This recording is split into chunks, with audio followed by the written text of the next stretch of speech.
जय हिंद स्टूडेंट्स। मैं Sandeep Brar Chandigarh career group के यूट्यूब चैनल पर आपका स्वागत करता हूं। तो आज की वीडियो के अंदर हम सीडीएस के 2019 के पेपर के प्रीवियस ईयर क्वेश्चन करेंगे नंबर सिस्टम में, जो 2019 में पूछे गए थे। टोटल इस वीडियो के अंदर आपके पास 25 क्वेश्चन रहेंगे। 10 क्वेश्चन तो पूछे गए हैं सीडीएस 2019 के सेकंड पेपर में और 15 क्वेश्चन पूछे गए हैं सीडीएस 2019 के फर्स्ट पेपर के अंदर। तो उन्हीं 25 क्वेश्चन के बारे में अपने आज इस वीडियो के अंदर डिस्कस करेंगे। पहले क्वेश्चन से शुरू करते हैं, जो कि 2019 के सेकंड पेपर का क्वेश्चन। बोला गया है कि N square plus 19n plus 92 ये एक परफेक्ट स्क्वेयर होना चाहिए। N square plus 19n plus n square ये एक परफेक्ट स्क्वेयर होना चाहिए। सीडीएस 2019 के सेकंड पेपर का ये पहला क्वेश्चन अपने पास। और बोला गया है कि n की कितनी वैल्यूज पॉसिबल है। जो भी n की पॉसिबल वैल्यूज आएगी हमें उनका सम बताना है, उनका सम क्या होगा। तो आपको ये बोला गया है कि एन स्क्वेयर प्लस 19n और प्लस 92 ये एक परफेक्ट स्क्वेयर होना चाहिए। तो मैंने इसको एक बार इक्वल कर दिया, के स्क्वेयर के इक्वल कर दिया कि ये एक परफेक्ट स्क्वेयर होना चाहिए। N square minus 19n plus 92 ये एक परफेक्ट स्क्वेयर होना चाहिए, इसलिए मैंने इसको के स्क्वेयर के इक्वल कर दिया। चलो ठीक है। अब यहां पर मैं ये देख पा रहा हूं कि n दो बार है, एन स्क्वेयर और n है, ये दो बार है। तो मैं चाहता हूं कि कहीं ना कहीं परफेक्ट स्क्वेयर बन जाए और जो n मुझे दो बार दिखाई दे रहा है वो मुझे एक बार दिखाई दे। तो परफेक्ट स्क्वेयर बनाने के लिए मुझे किसी नंबर को इसके अंदर ऐड करना पड़ेगा। और अगर ये नंबर मेरा परफेक्ट स्क्वेयर होता है तो ये कुल मिलाकर कुछ इस तरीके का होना चाहिए, A square plus 2ab plus B square type का होना चाहिए। और 2ab बोलता है कि ये 19n वाला नंबर हमेशा इवन नंबर होना चाहिए। और एक बात और, क्वेश्चन के अंदर बात इंटीजर की हो रही है, इसलिए क्वेश्चन को बिल्कुल भी फ्रैक्शन में नहीं लेके जाना। कहीं ये सोचने लग जाओ कि 19 का हाफ हो गया 19/2 और उसका स्क्वायर हो गया 361/4, कि अगर हम इसके अंदर 361/4 ऐड कर देंगे तो परफेक्ट स्क्वायर बन जाएगा। उसको काम में नहीं लेना, क्योंकि यहां बातें सिर्फ इंटीजर की हो रही है, आपने फ्रैक्शन में बिल्कुल भी नहीं जाना। तो 19n वाली जो जगह है ये आपके पास 2ab आना चाहिए, मतलब एक इवन नंबर आना चाहिए। और 19n को अगर मैं इवन नंबर बनाने की कोशिश करता हूं, इसको 2 से मल्टीप्लाई करता हूं पूरी इक्वेशन को, तो जो मेरा n स्क्वायर एक परफेक्ट स्क्वायर था वो खराब हो जाएगा, क्योंकि वहां पर 2n स्क्वायर आ जाएगा और 2n स्क्वायर किसी का परफेक्ट स्क्वायर होता नहीं है। तो अब मुझे कुछ ऐसा सोचना पड़ेगा कि ये परफेक्ट स्क्वायर भी खराब ना हो और साथ में यहां पर इवन नंबर भी आ जाए। तो मैं यहां पर 2 से मल्टीप्लाई करने की बजाय इसको 4 से मल्टीप्लाई करता हूं।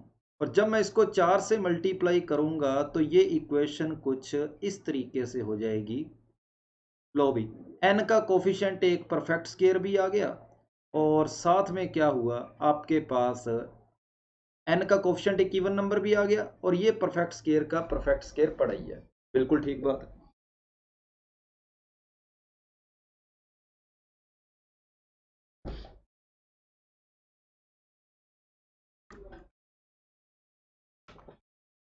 चलो देखते हैं। तो यहां हमने ये देखा कि ए स्क्वायर की जगह पर आ गया अपने पास, ए स्क्वायर की जगह पर आ गया 4n स्क्वायर आ गया। बिल्कुल ठीक बात है, ए स्क्वायर की जगह पर आ गया 4n स्क्वायर। तो यहां से मुझे मिल गया ए की वैल्यू हो गई 2n। बिल्कुल ठीक बात है। 2ab की जगह पर आ गया 76n। तो 2ab की वैल्यू अगर 76n है और a की जगह अगर मैं 2n रखता हूं, तो 2 इंटू 2n इंटू में b आ गया इक्वल टू 76n हो गया। n से n कैंसिल हो गया और b की वैल्यू आपके पास क्या आ गई, 19 आ गई। तो b की वैल्यू होगी 19 और b स्क्वायर चाहिए, तो 19 का स्क्वायर होता है 361, लेकिन यहां तो 368 पड़ा है, तो यहां मुझे 361 चाहिए। तो इसलिए 368 को ब्रेक करके मैं कुछ ऐसे लिख सकता हूं, 361 प्लस 7 इक्वल टू में आ गया के स्क्वायर, ताकि ये जो 2n प्लस 19 का होल स्क्वायर बन जाए ये। 2n प्लस 19 का whole square plus 7 equal to में आ गया k स्क्वायर। अब आपके पास n वाले फैक्टर का परफेक्ट स्क्वायर आ गया जो मैं शुरू से बनाना चाहता था। अब इस पूरे फैक्टर को दूसरी साइड ले जाओ तो आप देखेंगे k square minus 2n plus 19 का whole square is equal to 7 आ जाएगा। बिल्कुल ठीक बात। A square minus b square का फॉर्मूला बोलता है कि इसको आप a plus b into a minus b लिख सकते हो। ये तो हो गया a प्लस बी और ये आपके पास हो गया a माइनस बी। तो मैंने a plus b into a minus b लिख लिया। इक्वल टू में 7 पड़ा है और 7 को आप 7 इंटू 1 भी कह सकते हो और इसी 7 को आप 1 इंटू 7 भी कह सकते हो। इसका मतलब यह हुआ कि इन दोनों फैक्टर में से किसी एक फैक्टर को हम 7 के इक्वल करेंगे तो दूसरे फैक्टर को 1 के इक्वल करना पड़ेगा। तो यहां से अगर आप किसी नतीजे पर पहुंचे तो आप ये बोलेंगे कि k प्लस 2n प्लस 19 इसको अगर पहले वाले फैक्टर को अगर मैं 7 के इक्वल करता हूं और दूसरे वाले फैक्टर को अगर मैं 1 के इक्वल करता हूं तो दोनों इक्वेशंस को आपस में सोल्व करता हूं। मान लो इन दोनों इक्वेशन को सोल्व करेंगे तो क्या आएगा। पहले एक दूसरी इक्वेशन भी लिख लेते हैं कि पहले मैंने इसको 7 के इक्वल किया, इसको 1 के इक्वल किया, अगली बार इसको 1 के इक्वल करता हूं। k प्लस 2n प्लस के अंदर 19 है, इसको 1 के इक्वल कर दिया और k माइनस 2n माइनस 19 इसको मैंने 7 के इक्वल कर दिया। तो दो केस बनते थे, दोनों केस बना लिए। इनको देखकर, दोनों इक्वेशन को देखकर पता लग रहा है कि इस इक्वेशन को भी सोल्व करके n की वैल्यू आएगी, इस इक्वेशन को भी सोल्व करके n की एक वैल्यू आएगी। मतलब टोटल n की दो वैल्यूज पॉसिबल है। इधर से n की वैल्यू क्या आएगी, ऊपर वाली इक्वेशन में से नीचे वाली इक्वेशन को माइनस कर दो तो आप देखेंगे 4n प्लस 38 इक्वल टू 6 आ गया और n की वैल्यू आपके पास माइनस का कितना आ रही है, माइनस का ये 38 उधर चला जाएगा, ये माइनस का 38 हो जाएगा और n की वैल्यू यहां से आपके पास -8 आ रही है। सेम उसी तरीके से यहां जब ऊपर वाली इक्वेशन में से नीचे वाली इक्वेशन को माइनस करेंगे तो आप देखेंगे 4n प्लस 38 इक्वल टू -6 आ रहा है और यहां से आप देखेंगे तो n की वैल्यू आएगी -11 आएगी। इसका मतलब n की दो ऐसी वैल्यूज पॉसिबल है कि ये पूरा का पूरा फ्रैक्शन फैक्टर जो है ये एक परफेक्ट स्क्वायर बने। इसका मतलब n की वैल्यू -8 है, n की वैल्यू -11 है। उसने बोला n की जो दो वैल्यू आ सकती है उनका सम बताओ क्या है, तो -8 का और -11 का सम हो जाएगा -19। तो पहले क्वेश्चन का आंसर आ जाएगा डी ऑप्शन है। इस क्वेश्चन को आप सिर्फ इस तरीके से बेसिक से ही कर सकते थे, कोई शॉर्टकट वगैरह इस क्वेश्चन में नहीं लग सकता। बहुत बढ़िया कंसेप्ट यहां पर काम में आए। तो यह था पहला क्वेश्चन जिसका आंसर है डी ऑप्शन। दूसरे क्वेश्चन के ऊपर चलते हैं। कहते हैं इनमें से कौन सा स्टेटमेंट परफेक्ट नहीं है, कौन सा स्टेटमेंट परफेक्ट नहीं है, करेक्ट नहीं है।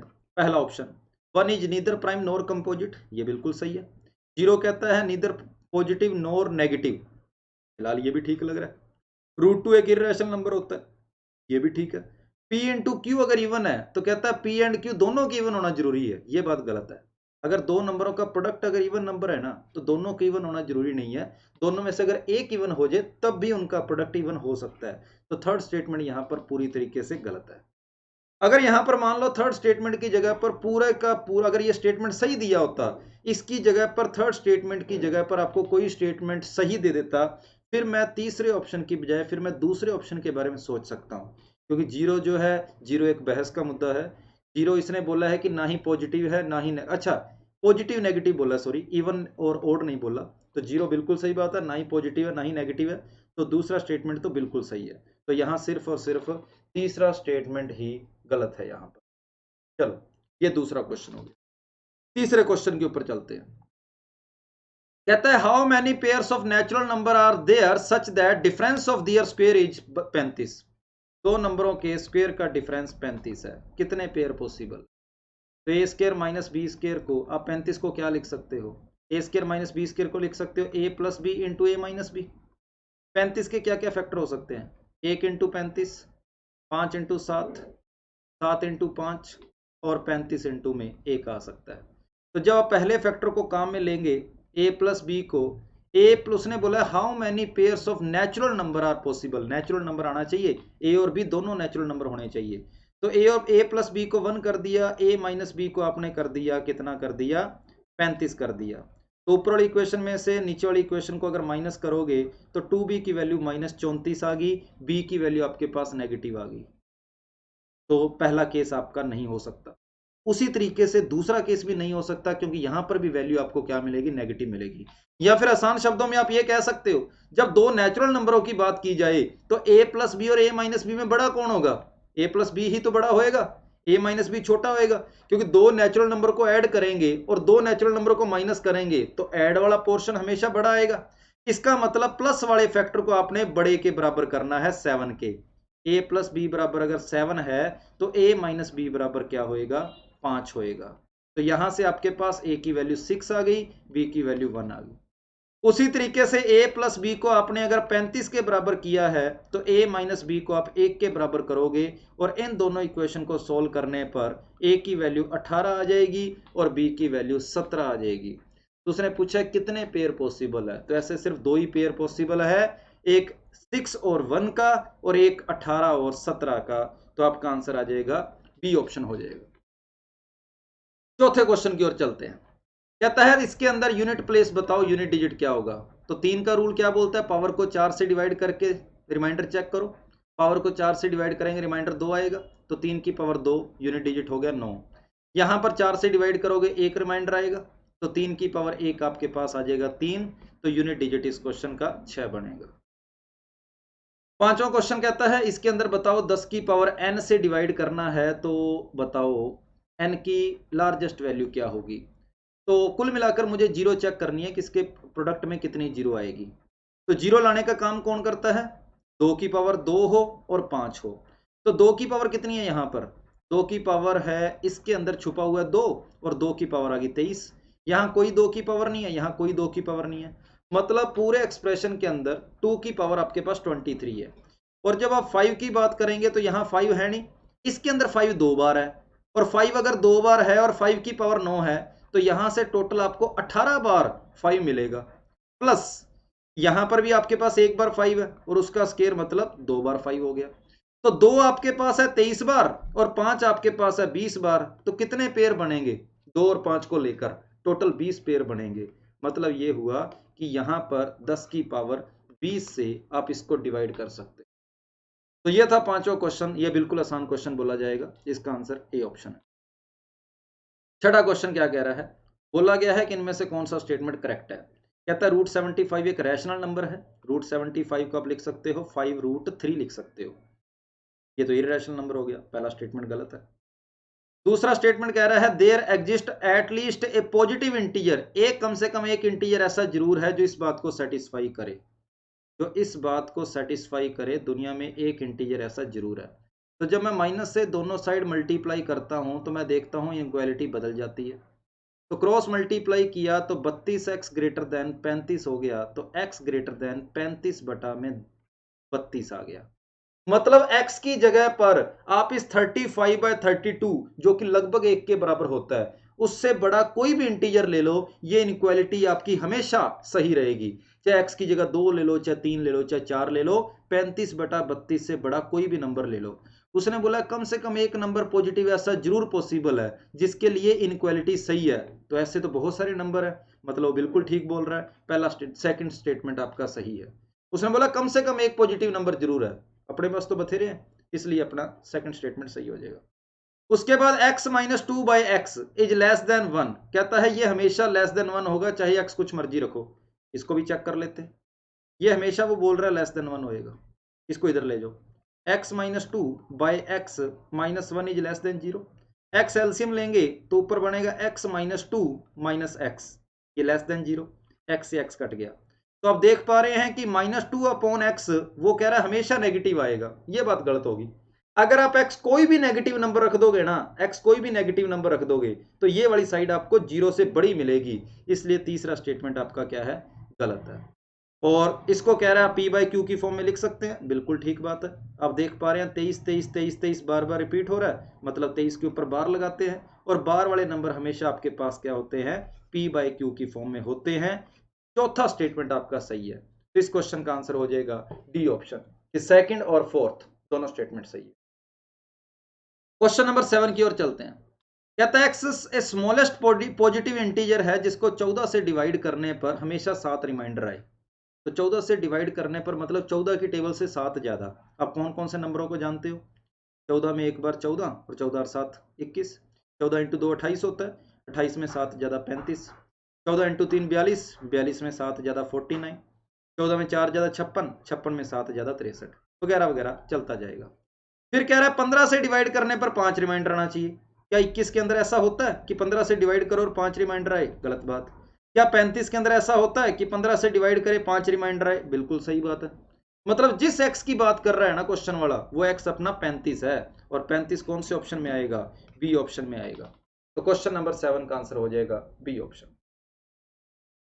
क्वेश्चन नंबर 8 कहता है P is relatively prime to each Q and R। मतलब P जो है उसका Q और R दोनों से कोई लेना देना नहीं है। P को 5 मान लो, जिसका ना ही 8 से कोई लेना देना है, ना ही उसका 9 से कोई लेना देना है। 5 का 8 और 9 के साथ कोई फैक्टर कॉमन नहीं है। कहता है then P is relatively prime to product of QR।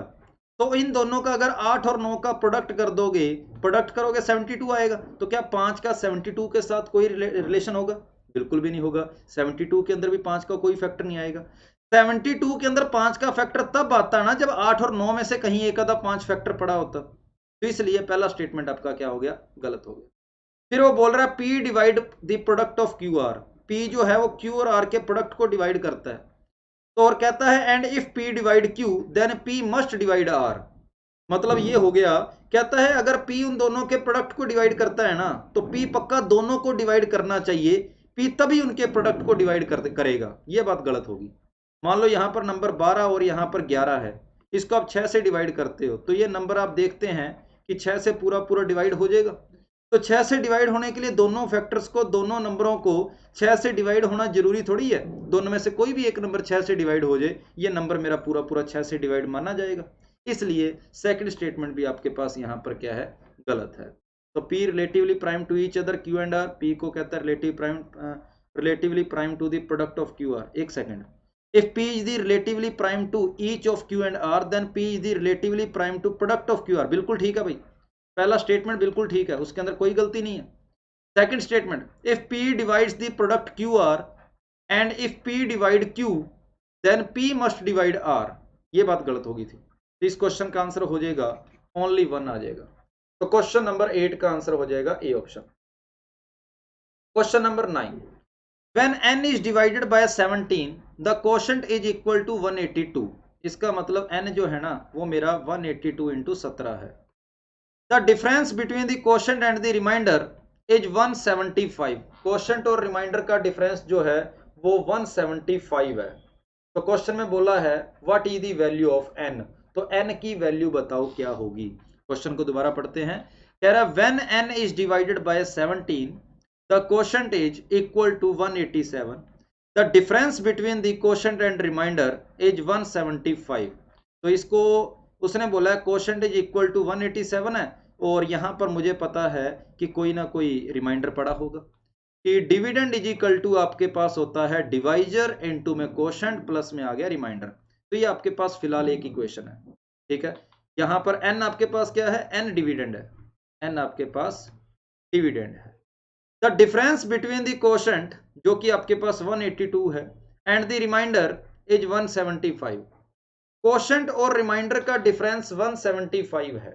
इसका मतलब आप क्या समझे कि क्वोशंट जो आपके पास 182 है, इसका रिमाइंडर के साथ जो डिफरेंस है वो बराबर है 175 के।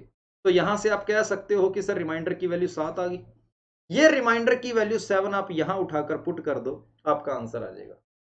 तो 7 और 4 2 को आपने मल्टीप्लाई किया तो यूनिट डिजिट 4 आया।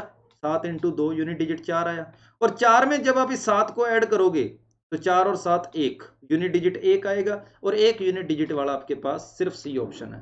तो इस क्वेश्चन का आंसर आपके पास सी ऑप्शन हो जाएगा। नहीं तो आप इस पूरे को मल्टीप्लाई कर लें, आपको पूरा पूरा सी ऑप्शन मिल जाएगा। 3101। ये था क्वेश्चन नंबर 9। 2019 के सेकंड पेपर के लास्ट क्वेश्चन की ओर चलते हैं। कहता है इसका यूनिट डिजिट 7 आएगा।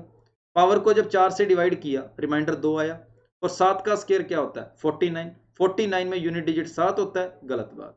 और जब पहला स्टेटमेंट गलत हो गया तो ऑप्शन बोलते हैं कि कम से कम 2 स्टेटमेंट को तो ठीक होना ही पड़ेगा, तो सेकंड और थर्ड अपने आप ही ठीक हो जाएंगे। ये बिल्कुल सीधा हो गया। Difference of the square of any two odd number is always divisible by 8। दो लगातार ऑड नंबरों का कहता है डिफरेंस जो है वो हमेशा 8 से डिवाइड होता है। बिल्कुल ठीक बात बोल रहा है। कोई भी दो लगातार नंबर ले लेना, एक 5 ले लिया, मान लो एक 3 ले लिया, 25 और 9 का डिफरेंस कितना आया 16 आया, हमेशा 8 से डिवाइड होता है। बिल्कुल ठीक बोल रहा है। कहता है adding 1 to the product of 2 consecutive odd number, दो लगातार ओड नंबरों के प्रोडक्ट कर लो, दो लगातार ओड नंबरों का प्रोडक्ट करके एक ऐड कर दो, कहता है हमेशा परफेक्ट स्क्वायर आएगा। बिल्कुल आएगा, ये भी बिल्कुल प्रॉपर्टी होती है आपके पास। तो स्टेटमेंट यहां पर सी ऑप्शन आएगा कि सेकंड और थर्ड स्टेटमेंट आपका सही है। तो ये थे 2019 के सेकंड पेपर के क्वेश्चन। तो काफी सारे अलग अलग टाइप के नंबर सिस्टम के हर एक पेपर के लगभग सोल्यूशन मैंने तैयार किए हैं, लेकिन अभी तक जो सबसे बढ़िया पेपर लगा है जिसके अंदर बढ़िया क्वेश्चन आए हैं वो ये 2019 के सेकंड पेपर के क्वेश्चन थे। बस 2-3 क्वेश्चन ऐसे हैं जो देखते ही होने वाले थे, बाकी हर क्वेश्चन के अंदर कोई ना कोई बढ़िया लॉजिक लग रहा था। चलो बढ़िया। तो ये थे 2019 के सेकंड पेपर के क्वेश्चन। अब चलते हैं 2019 के फर्स्ट पेपर की ओर। पहला क्वेश्चन क्या कह रहा है 2019 के फर्स्ट पेपर का। Consider 2 digit number which remains the same when the digit interchange their position। 2 digit के आप कितने नंबर जानते हो जिनको पलटने पर वो वैसे ही दिखाई दें? 11 हो गया, 22 हो गया, 33 हो गया, 44 हो गया, 55 हो गया, 66 हो गया, 77 हो गया, 88 हो गया, 99 हो गया। कहता है इनकी एवरेज बताओ क्या होगी। तो इन सभी नंबरों की एवरेज निकालनी है। तो मैं देख रहा हूं कि सारे 11 की टेबल में आ रहे हैं, तो एवरेज बीचों बीच वाली नंबर आएगी। जब डिफरेंस सेम होता है ना नंबरों का, तो एवरेज आपकी बीचों बीच वाला नंबर होती है। तो 4 नंबर मैंने इधर से छोड़ दिए, 4 इधर से छोड़ दिए, एवरेज आपकी 55 आ जाएगी। तो मैंने यहां पर एक छोटा सा एवरेज का कंसेप्ट लगाया। क्वेश्चन नंबर 12 कहता है 5 की पावर 2n माइनस 2 की पावर 3n, इसका कौन एक फैक्टर है। तो 5 की पावर 2 आप जानती हैं 25 होता है, उसकी पावर में n रह गया। 2 की पावर 3 आप जानती हो 8 होता है, इसकी पावर में n आ गया। और ये बात भी आप जानते होंगे कि a की पावर n माइनस b की power n is always divisible by a minus b। तो 25 की पावर m माइनस 8 की पावर m हमेशा किससे डिविजिबल होगा? 25 माइनस 8 17 से हमेशा डिवाइड होगा। ये भी नकली क्वेश्चन था, क्वेश्चन नंबर 12। क्वेश्चन नंबर 13 क्या कह रहा है, एक प्राइम नंबर के अंदर बोला है यूनिट डिजिट पर कौन कौन से डिजिट आ सकते हैं, आपको ये पूछा गया है। प्राइम नंबर अगर आप सारे के सारे प्राइम नंबर लिखो दुनिया के, तो उसके बिल्कुल लास्ट में यूनिट डिजिट की जगह पर क्या क्या आ सकता है। 2 कहता है 2 आएगा, 3 कहता है 3 आएगा, 5 कहता है 5 आ सकता है, 7 कहता है 7 आ सकता है, और उसके बाद 11 कहता है 1 आ सकता है लास्ट में, 19 कहता है लास्ट में 9 आ सकता है। तो लास्ट में कितने डिजिट पॉसिबल हैं? 1 2 3 4 5 6। तो यूनिट डिजिट पर 6 डिजिट पॉसिबल है। लास्ट में कभी 4 नहीं आ सकता प्राइम नंबर के, लास्ट में कभी 6 नहीं आ सकता, कभी 8 नहीं आ सकता, कभी 0 नहीं आ सकती। अगर ये 2 यहां ना होता तो 2 भी इस कैटेगरी में चला जाता, लेकिन 2 है जो अपनी पोजीशन को बचा के रख रहा है। तो प्राइम नंबर के अंदर 2 भी आ सकता है, इसलिए आपका आंसर 6 हो जाएगा, डी ऑप्शन। ये भी आसान क्वेश्चन था।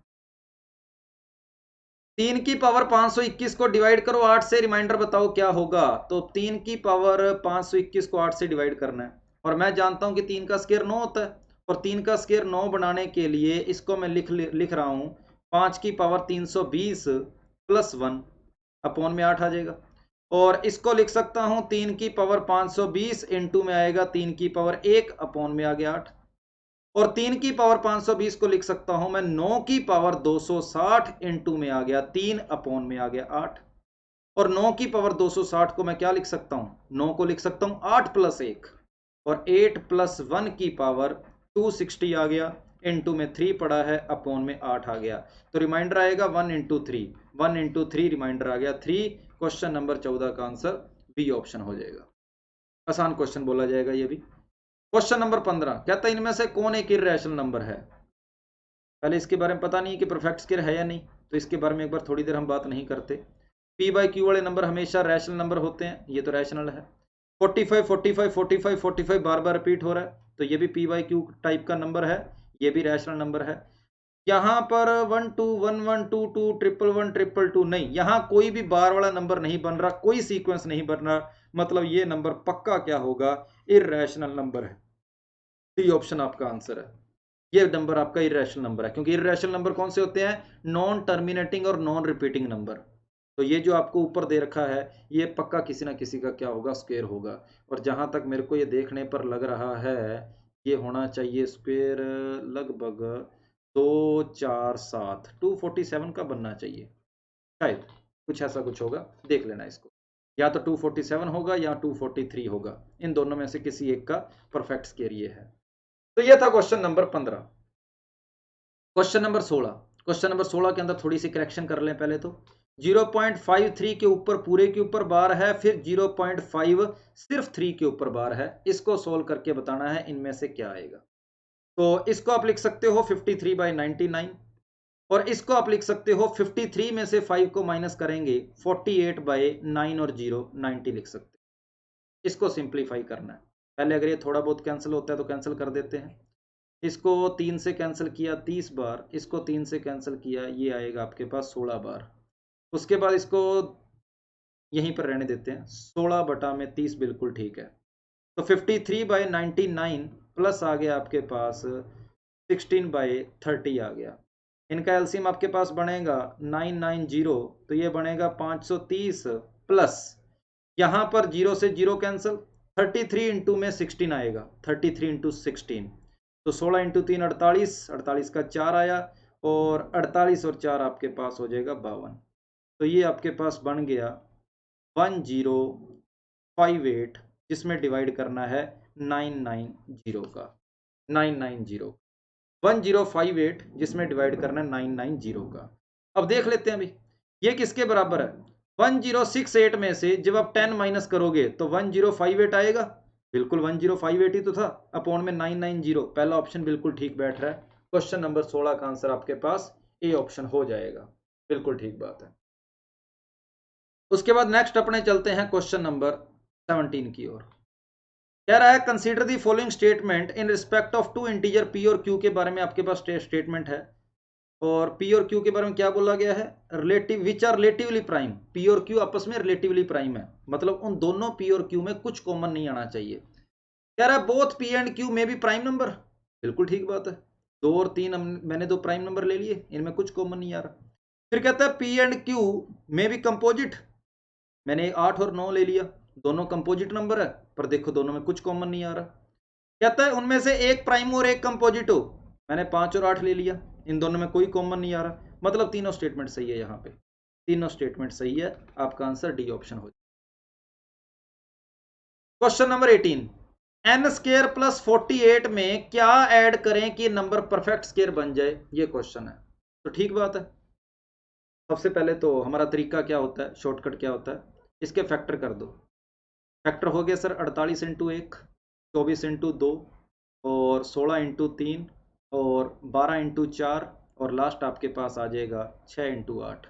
इसमें ऐसे कितने फैक्टर है जिसमें दोनों के दोनों नंबर यहाँ तो इवन है यहाँ ओड है, इसके अंदर ऐसा नहीं है, इसके अंदर है, इसके अंदर नहीं है, इसके अंदर है, इसके अंदर है, मतलब n की वैल्यू आपके पास क्या आएगी, 3 आएगी।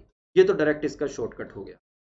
अभी आया कैसे शॉर्टकट, ये कैसे बना अपने उसके ऊपर देख लेते हैं। एन स्क्वायर को दूसरी साइड ले जाएंगे, के square minus N square is equal to 48, यहां से फैक्टर हो गया के प्लस एन इंटू के minus N is equal to हो गया 48। अब 48 के आपके सामने ये 5 फैक्टर पड़े हैं, इन पांचों फैक्टर्स को आप देखोगे ये 48 बन रहा है। तो के प्लस एन को अगर आप 48 के बराबर रख देते हैं, और के माइनस एन को अगर आप इस 1 के बराबर रख देते हैं और आपस में माइनस करेंगे, तो आप देखेंगे n की वैल्यू फ्रैक्शन में आएगी, पर हमें n क्या चाहिए, इंटीजर, इसलिए पहले वाला फैक्टर कैंसिल हो गया। तो यहां पर मैं नहीं चाहता कि ऑड नंबर आए, इसकी जगह हमेशा नंबर आना चाहिए इवन, और ये तभी पॉसिबल है जब ये भी इवन हो और ये भी इवन हो, दोनों इवन हो, या फिर वो भी ऑड हो और ये भी ऑड हो। तो दोनों के दोनों फैक्टर या तो इवन होने चाहिए या ऑड होने चाहिए, उसी केस में आपको आंसर मिलेगा। तो जब आप 24 और 2 को लेंगे तो आप देखेंगे k प्लस एन अगर 24 है और k माइनस एन अगर 2 है, तो 2n की वैल्यू 22 आ गई और n की वैल्यू 11 आ जाएगी। आप n की जगह 11 पुट करके देख लो, ये परफेक्ट स्क्वायर बनेगा। अगली बार k प्लस n की जगह पर 12 ले लें और k माइनस n की जगह पर 4 ले लें, तो आप देखेंगे कि n की वैल्यू आपके पास 4 आ रही है। n की जगह 4 पुट करके देख लो, ये फिर आपका परफेक्ट स्क्वायर बनेगा। और लास्ट वाले फैक्टर में k प्लस n की वैल्यू आप 8 लिख लें और k माइनस n की वैल्यू आप 6 लिख लें, तो 2n आपके पास 2 आ गया, तो n की वैल्यू 1 आ गई। n की जगह 1 पुट कर लें, तब भी ये परफेक्ट स्क्वायर बनेगा, मतलब n की टोटल 3 वैल्यूज पॉसिबल है। तो ये था हमारे पास क्वेश्चन नंबर 18 सीडीएस 2019 के फर्स्ट पेपर का। क्वेश्चन नंबर 19 कहता है what is the unit place in the expansion. इसके अंदर थोड़ी गड़बड़ है, ये 7 की पावर 73 आएगा, 7 की पावर 73। और 7 की पावर कुछ भी आ जाए, हम पावर को 4 से डिवाइड करते हैं, और जब पावर को 4 से डिवाइड करेंगे तो रिमाइंडर क्या आएगा, 1 आएगा। और 7 की पावर 1 आप जानते हैं 7 होता है, इसलिए क्वेश्चन नंबर 19 का आंसर सी ऑप्शन हो जाएगा। Question number 20 sum of 3 prime numbers is 100। 3 prime नंबरों का सम बन रहा है 100, जो कि आप जानते हैं एक इवन नंबर है। और 3 नंबरों का सम इवन कब हो सकता है, जब तीनों के तीनों नंबर क्या हो, इवन हो, या फिर एक नंबर इवन हो और बाकी 2 नंबर क्या हो, ओड हो, सम तभी 100 बन सकता है। पर क्या 3 प्राइम नंबर दुनिया में मौजूद होते हैं जिनका सम 100 बने? दुनिया में 3 प्राइम नंबर कभी भी इवन हो ही नहीं सकते, क्योंकि मैं जानता हूं कि 2 के अलावा कोई प्राइम नंबर इवन होता ही नहीं। इसका मतलब ये जो इवन नंबर है ना, ये इवन नंबर पक्का क्या है, 2 है। वाई और जेड के बारे में फिलहाल मुझे नहीं पता, वो और कोई प्राइम नंबर होंगे। तो यहां से आप देखेंगे कि वाई प्लस जेड की वैल्यू आ गई 98। और हमें दे रखा है कि बाकी के जो दोनों प्राइम नंबर है, 2 प्राइम नंबर, उनमें 36 का फर्क है, मतलब y माइनस जेड आपको 36 दे रखा है। इन दोनों इक्वेशन को सोल्व कर लो और y की वैल्यू आपके पास 67 आ रही है और z की वैल्यू आपके पास 31 आ रही है। मतलब जिन 3 प्राइम नंबरों की बात हो रही है, वो एक नंबर 2 है, एक नंबर 67 है और एक नंबर आपके पास 31 है। क्वेश्चन में पूछा क्या गया, कहता है then one of the number is, तो उनमें से एक नंबर बताओ क्या है। 17 भी नहीं है, 23 भी नहीं है, 43 भी नहीं है, डी ऑप्शन आंसर हो जाएगा, क्योंकि आपके पास 3 नंबर आ रहे हैं, 67, 31 और 2 आ रहे हैं। Question number 21 which one of the following statement not true. इनमें से कौन सा स्टेटमेंट सही नहीं है। पहला statement, the difference of 2 prime number both greater than 2 है इज डिविजिबल बाय 2। बिल्कुल ठीक है, दो प्राइम नंबर हमेशा ओड होंगे और 2 ओड नंबरों का डिफरेंस हमेशा 2 से डिवाइड होता है। पहला स्टेटमेंट बिल्कुल सही है। For 2 different in and a prime number p divisible the product of m into n। इस क्वेश्चन के अंदर थोड़ी सी दिक्कत है स्टेटमेंट में, फिलहाल क्वेश्चन मार्क लगाओ। If a number is of the form 6n minus 1, तो कहता है then it is a prime number. क्या 6 की टेबल से एक कम वाले सारे नंबर प्राइम होते हैं? ये बात गलत कर गया। 6 की टेबल से एक कम वाले सारे नंबर प्राइम नहीं होते। अगर मैं एग्जाम्पल लिखना चाहूं इसकी जगह पर, तो 35 को ले लो, 35 6 की टेबल से कम होता है, पर यह प्राइम नहीं है। तो सी स्टेटमेंट आपका गलत है, उसने गलत ही पूछा था, तो सी ऑप्शन अपना आंसर है, बाकियों से आपको कोई मतलब। ठीक है, इसको एक बार चेक कर लेना, स्टेटमेंट में थोड़ी सी गड़बड़ है सेकंड ऑप्शन। यह था क्वेश्चन नंबर 21। क्वेश्चन नंबर 22 क्या कह रहा है, कहता है 999 ABC बराबर DEF132 है, और ये 999 को 3 डिजिट के नंबर से मल्टीप्लाई किया और ये 6 डिजिट का नंबर है। तो कहता है ABCDE की वैल्यू क्या होगी। इसको मल्टीप्लाई करना है ABC से और बोला है DEF कुछ ऐसा है। चलो देखते हैं। 999 को मैंने लिख लिया 1000 माइनस 1 और मल्टीप्लाई करना इसको ABC से, बराबर है DEF इंटू 132। और ABC को जब 1000 से मल्टीप्लाई करोगे तो ये देखने में कुछ इस तरीके का आ जाएगा, ABC उसके साथ 3 जीरो।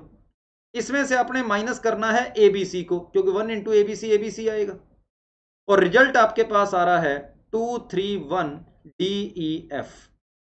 चलो भी बिल्कुल ठीक है। तो इसमें से अगर इसको माइनस करने पर ये आ रहा है, ऊपर वाले में से अगर इसको माइनस करने पर ये आ रहा है, तो मैं ये बोल दूं कि इन दोनों को ऐड करने पर ऊपर वाला आएगा, कि ABC के अंदर अगर मैं इसको ऐड कर दूं तो ऊपर वाला आएगा। तो ABC के अंदर अगर मैं DEF 132 को ऐड कर दूं तो ऊपर वाला आएगा, मतलब ABC 000 आएगा। चलो ठीक है, अभी 2 के अंदर क्या ऐड करूं कि 0 आ जाए।